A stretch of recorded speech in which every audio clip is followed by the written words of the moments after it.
उगता हुआ सूरज सुनो क्या कहता है, उदय हो या अस्त एक समान रहता है। जीवन का सारा अंधियारा छट जाएगा, नई सुबह के साथ नया पल, नया बल, नया कल भी आएगा।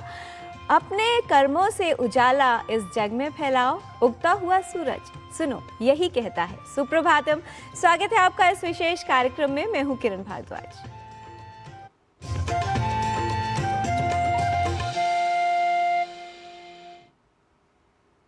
जीवन में हम में से बहुत से लोग महंगी चीज़ों के पीछे भागते हैं, उनको अर्जित करना चाहते हैं, लेकिन अगर वास्तविकता में देखें तो जीवन की सबसे महंगी अर्थात बहुमूल्य वस्तु है हमारा वर्तमान, जो एक बार चला जाए तो फिर दुनिया की पूरी संपत्ति भी उसे वापस नहीं ला सकती। इसलिए अपने समय को छल कपट, लड़ाई झगड़ों में व्यर्थ नहीं करना चाहिए। समय का ज्ञान जान लेते हैं क्या है आज की तिथि, वार और नक्षत्र, और ये जानने के लिए देखते हैं आज का पंचांग। आज का पंचांग योगाब्द 5128, विक्रम संवत 2083, शक संवत 1948, उत्तरायण, वैशाख मास, शुक्ल पक्ष, पंचमी तिथि, मंगलवार, मृगशिरा नक्षत्र। आज का दिन सभी के लिए मंगलमय हो। प्रेम से भरी हुई आंखें, श्रद्धा से झुका हुआ सिर, सहयोग करते हाथ, सन्मार्ग पर चलते पैर और सत्य से जुड़ी जीभ, ये वो गुण हैं जो व्यक्ति को महान बनाते हैं, ईश्वर को प्रिय हैं। और इन सब गुणों को धारण करने के लिए अपने विचारों को अच्छा बनाना, सकारात्मक बनाना विशेष महत्व रखता है, क्योंकि यही विचार हमें ज्ञान देते हैं कि हमें सन्मार्ग पर कैसे चलना है, गुणों को अपने जीवन में धारण कैसे करना है। शीलं परहितासक्तिः, अनुत्सेकः क्षमा धृतिः, अलोभश्चेति विद्यायाः, परिपाकोञ्चलं फलम्। शील, परोपकार, विनय, क्षमा, धैर्य और अलोभ, ये सभी विद्या की पूर्णता के उज्जवल फल हैं। Modesty, benevolence, humility, forgiveness, patience, and non-greed, all these are the bright fruits of the perfection of knowledge. जीवन की उमंग नृत्य है। नृत्य में छुपी हमारी भावनाएं हमारी संस्कृति की गहराई को दर्शाती हैं। भारत की समृद्ध भारतीय नृत्य परंपराओं में भरतनाट्यम का विशेष स्थान है, जिसकी उत्पत्ति तमिलनाडु के पवित्र भूमि से हुई मानी जाती है। भरतनाट्यम में अपने भावों को व्यक्त करना उपयोगी है और अद्भुत समन्वय इसमें देखने को मिलता है। ये कला हमारे प्राचीन मंदिर परंपराओं में से जुड़ी हुई है, जहां देवताओं की आराधना के लिए इसका प्रदर्शन किया जाता था। आज के समय में भरतनाट्यम न केवल देश में बल्कि पूरे विश्व में अपनी विशिष्ट पहचान बना चुका है। ये हमारी सांस्कृतिक विरासत का प्रतीक है और हमें अपनी जड़ों से जोड़ता है, जो भारतीय ज्ञान परंपरा की महानता को दर्शाती हैं। आइए देखते हैं भरतनाट्यम पर आधारित हमारे सहयोगी जनेंद्र सिंह की ये विशेष रिपोर्ट।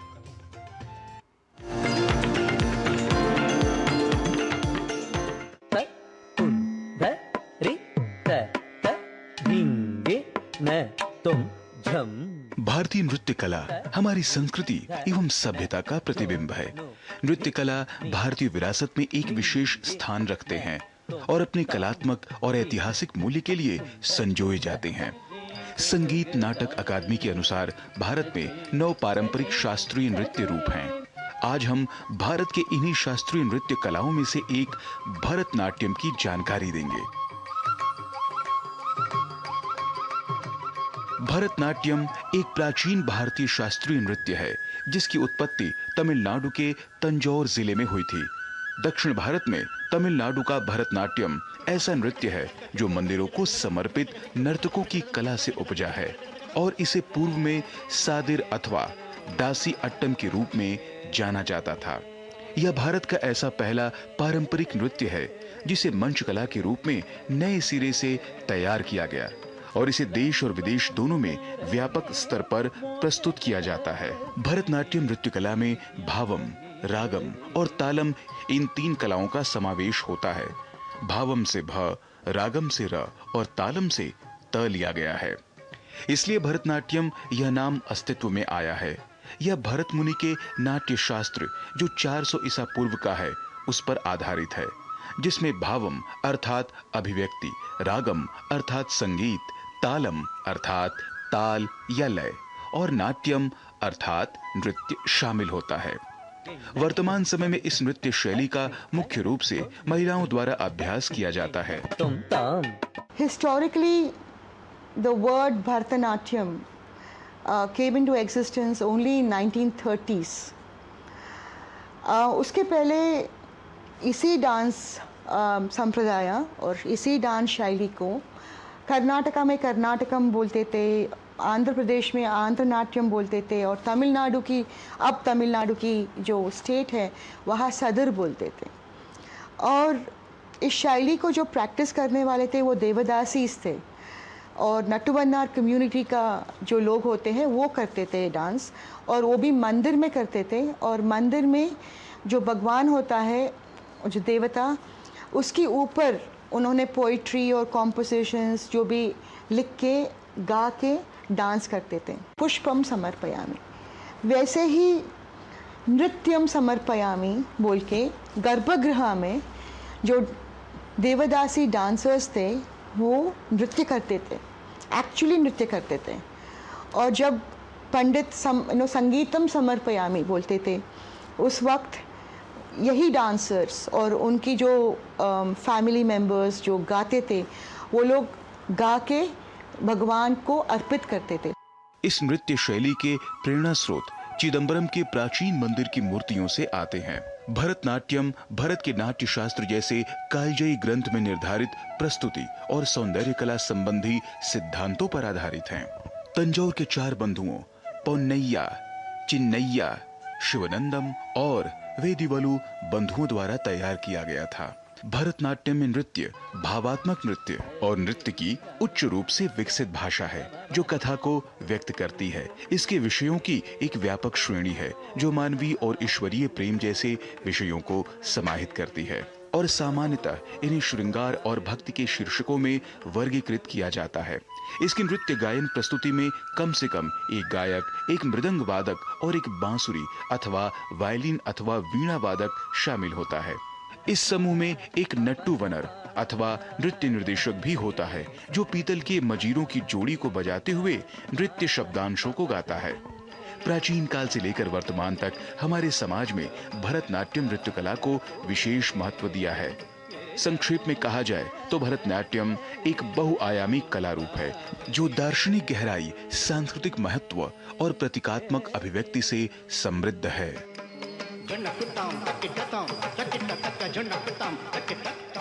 राजमंगल पांडे के साथ जनेंद्र सिंह की रिपोर्ट, डीडी न्यूज।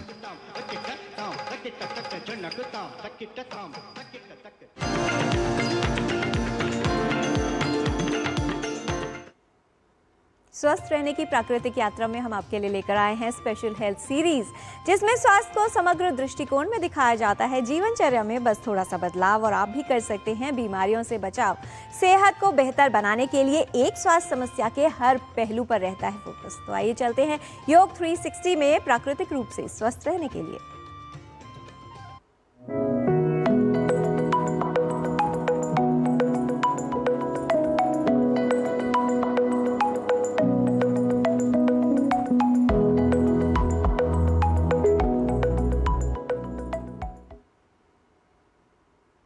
योग 360 में आपका स्वागत है। बच्चों से लेकर बड़ों तक सभी बनेंगे हेल्दी विद योग 360। क्या आपने कभी महसूस किया है कि हाथ ऊपर उठाने से आपको दर्द होता है, या फिर लंबे समय तक काम करते हुए आपका कंधा जो है वो भारीपन महसूस करता है या उसमें जकड़न आ जाती है? तो हो सकता है कि आपको हो रहा है फ्रोजन शोल्डर। अगर ऐसा है तो आज हम इसे ठीक करने वाले हैं।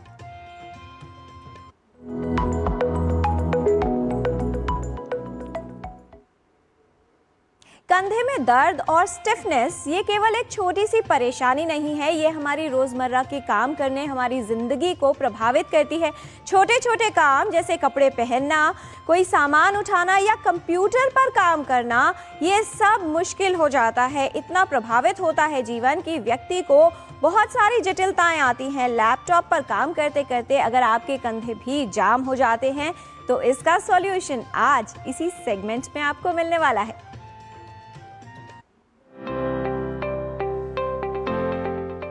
आजकल के लाइफस्टाइल में लंबे समय तक बैठकर काम करना, मोबाइल व लैपटॉप का अधिक प्रयोग करना, गलत पोस्चर्स और शारीरिक श्रम में कमी, ये सब कई तरह की जोड़ों की समस्याओं का कारण बनते हैं। इसकी वजह से कंधे में स्टिफनेस यानी जकड़न हो सकती है। शुरुआत में यह समस्या छोटी लगती है, लेकिन अगर इस पर ध्यान न दिया जाए तो धीरे धीरे गंभीर दर्द में बदल जाती है। लंबे समय तक एक ही स्थिति में रहने से उस जोड़ की मांसपेशियों में जकड़न हो जाती है, ब्लड सर्कुलेशन कम हो जाता है और धीरे धीरे मूवमेंट में समस्या आने लगती है। कई बार ये फ्रोजन शोल्डर का रूप भी ले सकती है, जिसमें कंधा हिलाना मुश्किल हो जाता है। शोल्डर स्टिफनेस में राहत दिला सकते हैं कुछ सरल प्राकृतिक उपाय। दर्द ने कंधों को अगर कर दिया है टाइट, शोल्डर पेन और स्टिफनेस को हराना है तो आप कीजिए ये योगिक क्रियाएं जो शोल्डर प्रॉब्लम से करेंगी फाइट और आपके शोल्डर की हेल्थ हो जाएगी फिर से ऑल राइट। सहज भाव आसन फॉर शोल्डर रिलीफ। दोनों कंधों को ऊपर उठाएंगे और रिलैक्स करेंगे। सांस लेते हुए ऊपर उठाया, रिलैक्स किया, सांस लेते हुए ऊपर उठाया, रिलैक्स किया, ऊपर उठाया, रिलैक्स किया। इसी प्रकार इसको कुछ राउंड और दोहराएंगे। दूसरा है अपने दोनों हाथों को कंधों के ऊपर रखेंगे और कोहनियों को गोल घुमाएंगे। तो सांस लेते हुए कोहनियों को ऊपर उठाया, सांस छोड़ते हुए नीचे लेके आएंगे। सांस लेते हुए ऊपर उठाया, सांस छोड़ते हुए नीचे लेके आएंगे। सांस लेते हुए ऊपर उठाया, सांस छोड़ते हुए नीचे लेके आएंगे। इसी प्रकार से विपरीत दिशा में घुमाएंगे। सांस लेते हुए ऊपर उठाया, सांस छोड़ते हुए नीचे, सांस लेते हुए ऊपर, सांस लेते हुए नीचे, सांस लेते हुए ऊपर, सांस लेते हुए नीचे और रिलैक्स करेंगे। अगला आसन है स्टैंडिंग गोमुखासन। खड़े होकर हम गोमुखासन करेंगे। अपने सीधे हाथ को ऊपर लेके गए, उसको मोड़ा, उल्टे हाथ से नीचे से ले जाके सीधे हाथ के पंजे को पकड़ने की कोशिश करेंगे और थोड़ी देर यहीं पे रुकेंगे। लंबी गहरी सांस लेने का प्रयास करेंगे। धीरे से हाथ को खोलते हुए नीचे ले आएंगे। इसी प्रकार से हम दूसरी साइड से भी करेंगे। कंधे की स्टिफनेस अगर कर रही है टीज, अगर आपके कंधे भी होने लगे हैं फ्रीज, तो लीजिए ये डाइट जो प्रॉब्लम को करेंगे कम, शोल्डर स्ट्रेंथ को करेगी इंक्रीज। आजकल की हमारी जीवन शैली ऐसी हो गई है कि हम ज़्यादातर एक जगह बैठ के कंप्यूटर के सामने काम करते रहते हैं और उसमें मसल्स काफ़ी अकड़ जाती है। हमारी शोल्डर मसल्स, नेक मसल्स काफ़ी तनाव में रहती है। शरीर के अंदर मसल्स में तनाव को हटाने के लिए अदरक बहुत काम आता है, हल्दी बहुत काम आती है। इसलिए ये चीज़ें पेट में जानी चाहिए सवेरे ही। फिर कोशिश ये करें कि हम खाने में भी ज़रा ये कॉफ़ी, चाय, अल्कोहल, दारू, स्मोकिंग ये सब कम करें, क्योंकि ना लें तो बहुत ही अच्छा है, क्योंकि इससे बहुत फ़ायदा होगा।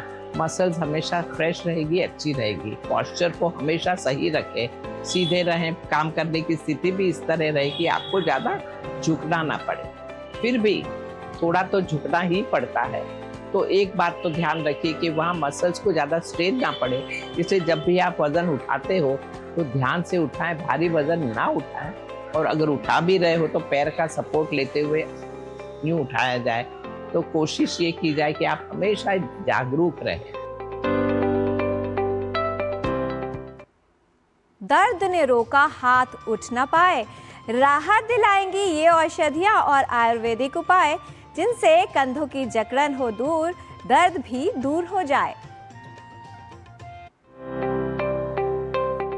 शोल्डर पेन भी आजकल एक बहुत कॉमन प्रॉब्लम है, जो या तो एक्सर्शन की वजह से हो सकती है या फिर और कोई बीमारी है हो सकती है, जैसे कि आपका फ्रैक्चर हो सकता है या डिसलोकेशन हो सकता है। तो अगर ऐसा कुछ है तो आपको चिकित्सक की सलाह से उसका ट्रीटमेंट लेना चाहिए। लेकिन अगर मेनली एक्सर्शन की वजह से या मस्कुलर स्टिफनेस की वजह से पेन है तो हम तेल से अभ्यंग कर सकते हैं। तो उसमें हमें गंधपूर्ण तेल या मालकांगनी तेल या प्रसारणी तेल, इन तीनों में से किसी भी एक तेल को लेके और उससे हमें कंधे की स्नेहन यानी कि अभ्यंग करना चाहिए। अच्छे से तेल को लगाना चाहिए 5 से 10 मिनट तक। और उसके बाद या तो हम सिकाई कर सकते हैं। तो सिकाई के लिए दशमूल काढ़ा इजीली अवेलेबल हो जाता है। तो दशमूल काढ़े को उबाल के और उससे कपड़े में भिगो के और उससे सिकाई कर सकते हैं। या निर्गुंडी पत्र लेते हैं और उसको पीस के निर्गुंडी पत्र का लेप हम कंधे के चारों ओर लगा सकते हैं। निर्गुंडी जो होता है वो भी एक एंटी इन्फ्लेमेटरी होता है, मसल को थोड़ा सा रिलैक्स करता है। और अगर हम चूर्ण की बात करें तो हम मेन पेन जो होता है वो किसकी वजह से होता है? वात की वजह से होता है। तो वात शमन वाले द्रव्यों का हम प्रयोग कर सकते हैं। उसमें वात शमन कषाय जैसे कि दशमूल या रासना का कषाय, अजवाइन जो होती है वो भी वात का शमन करती है। और एक अजवाइन की अलग से एक अजमोदा आता है, अजमोदा चूर्ण भी होता है, उसका भी हम सेवन कर सकते हैं, वो भी वात का शमन करता है। निर्गुंडी चूर्ण का प्रयोग कर सकते हैं, वो भी वात का शमन करता है। एक आमा हल्दी आती है, आमा हल्दी का सेवन हम कर सकते हैं, जो वो भी एंटी इन्फ्लेमेटरी होती है और पेन को दूर करती है। यदि आपको कंधे में लगातार दर्द बना हुआ है या आप हाथ और कंधे को हिला नहीं पा रहे, तो आवश्यक है कि इसे दूर करने के उपाय किए जाएं। सही आहार, स्वस्थ जीवन शैली और जोड़ों की गतिशीलता बनाए रखना और नियमित रूप से व्यायाम करना, ये सभी कंधे के जोड़ की समस्या से बचाव में उपयोगी हो सकते हैं। तो आज आपने जाना सहज भाव आसन का अभ्यास, स्टैंडिंग गोमुख आसन का अभ्यास। इन आसनों का अभ्यास कंधों में गतिशीलता को बढ़ाता है। कंधों में जकड़न से राहत में उपयोगी है योग। मसल्स में तनाव कम करने के लिए अदरक व हल्दी का उपयोग करें। कॉफी, चाय व ठंडे पदार्थों से परहेज करें। धूम्रपान व शराब का सेवन न करें। वातवर्धक भोजन न खाएं। गंधपुरा तेल, मालकांगनी तेल या प्रसारणी तेल से अभ्यंग करें। अभ्यंग के बाद दशमूल काढ़े में कपड़े को भिगोकर सिकाई करें। निर्गुंडी के पत्तों का लेप प्रभावित जोड़ पर लगाएं। दशमूल कषाय व रासना कषाय उपयोगी है। आमा हल्दी, रासना चूर्ण, अजमोदादी चूर्ण, निर्गुंडी चूर्ण लाभकारी है। लैपटॉप और मोबाइल थोड़ा कम चलाएं, शोल्डर पेन को दूर भगाएं, स्ट्रेच करें डेली, पोस्चर रहे ठीक, हेल्दी बनेंगे शोल्डर्स, नहीं होंगे फ्रीज। हेल्थ संबंधी जानकारी हम आप तक ऐसे ही लाते रहेंगे, आपको हेल्दी बनाते रहेंगे। बच्चों से लेकर बड़ों तक सभी बनेंगे हेल्दी विद योग 360।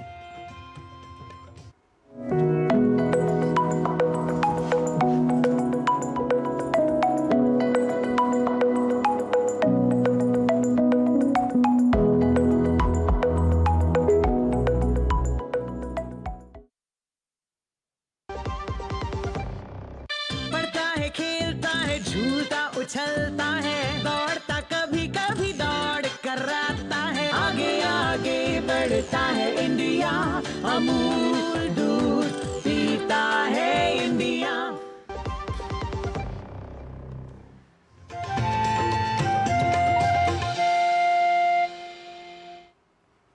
कुछ नया और बेहतर सीखने के लिए हमें अपना सर्वोत्तम प्रयास करना चाहिए, अशुद्धियों को दूर करना चाहिए और शुद्ध चीज़ों को अपने जीवन में धारण करना चाहिए, चाहे वो व्यवहार हो, हमारे विचार हो, गुण हो या फिर भाषा के कुछ शब्द हो। आइए चलते हैं संस्कृत पाठशाला में हमारे सहयोगी डॉक्टर नारायण दत्त मिश्र के साथ और सीख लेते हैं संस्कृत के कुछ शब्दों का शुद्ध लेखन, शुद्ध उच्चारण।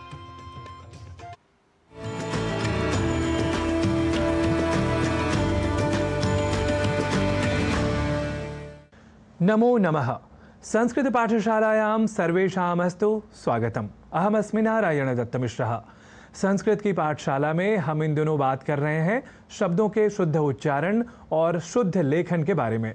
आपको याद ही होगा कि हमने आपको पहले ही शुद्धता और अशुद्धता के कई उदाहरणों के क्रम में बताया है कि कैसे महत्व, तत्व, सत्व, आदि शब्दों में एक त अतिरिक्त रूप से हटा लेने का इन दिनों प्रचलन हो गया है, जिससे संस्कृत के प्रयोक्ता भी प्रभावित हो गए हैं।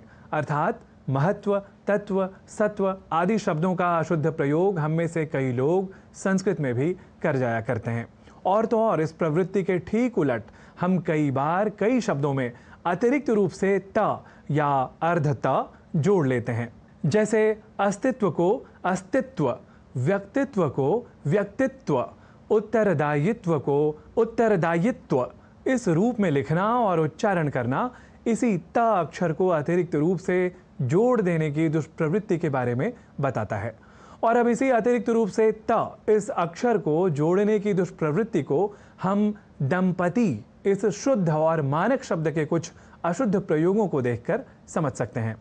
दंपति इस शब्द को लिखने और उच्चारण के क्रम में लोग दंपत्ति या दंपत्ति जैसे प्रयोग कर दिया करते हैं।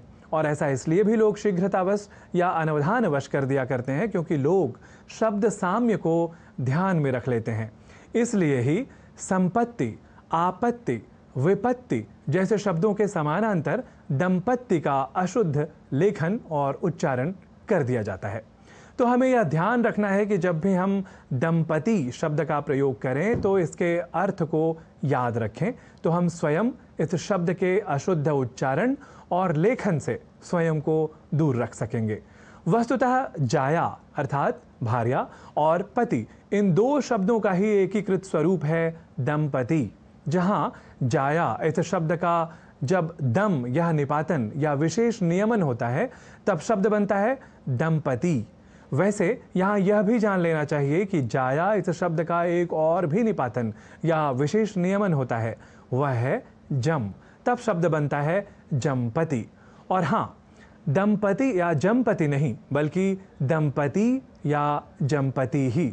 हालांकि हम हिंदी में दंपति शब्द का ही अधिक प्रयोग कर लिया करते हैं क्योंकि यह शब्द प्रकृति से ही द्विवचन वाला है, इसलिए ऐसा होता है। आइए एक उदाहरण भी देख लेते हैं जहां दंपति शब्द का प्रयोग हमें दिखता है।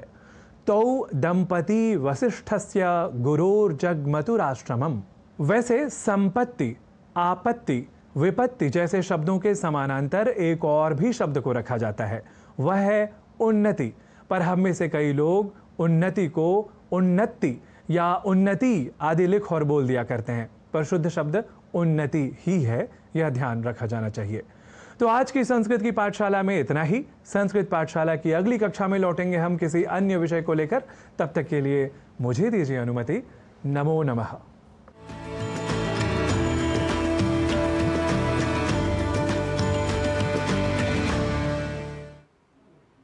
हमारा जीवन भी एक कक्षा के समान है जिसमें हम प्रतिदिन कुछ न कुछ नया सीखते हैं और सीखते रहना चाहिए। सुंदरता सिर्फ दृष्टि को आकर्षित करती है, लेकिन व्यक्तित्व हृदय को छू जाता है। हर दिन छोटे छोटे सुधार अपने व्यक्तित्व में लेकर आइए तो एक दिन आप उसमें एक आश्चर्यजनक और बड़ा परिवर्तन ला सकते हैं। व्यक्ति बनकर नहीं बल्कि व्यक्तित्व बनकर जीना सीखिए, क्योंकि व्यक्ति एक दिन विदा हो जाता है लेकिन व्यक्तित्व सदा जीवित रहता है। जीवन में अपना व्यक्तित्व शून्य के समान रखिए, जिसमें कोई भी व्यक्ति कुछ घटा ना सके, किंतु आप जिसके साथ खड़े हो जाएं उसकी कीमत कई गुना बढ़ जाए। व्यक्तित्व की सुंदरता ही अहम है और सच मानिए बाकी सब वहम है। इसलिए अपने व्यक्तित्व को सुंदर बनाइए, आकर्षक बनाइए, दूसरों के लिए सहयोगी और उपयोगी बनाइए। अपने व्यक्तित्व में सिर्फ दो ही बातें महत्वपूर्ण हैं, अपने व्यक्तित्व की तलाश और अपने व्यक्तित्व को तराशना। तभी हमारा व्यक्तित्व निभाने योग्य बनता है। कार्य करते रहिए, इस पर प्रगति करते रहिए, प्रसन्न रहिए। आज के कार्यक्रम में इतना ही। हमारी पूरी टीम को दीजिए अनुमति। नमस्कार।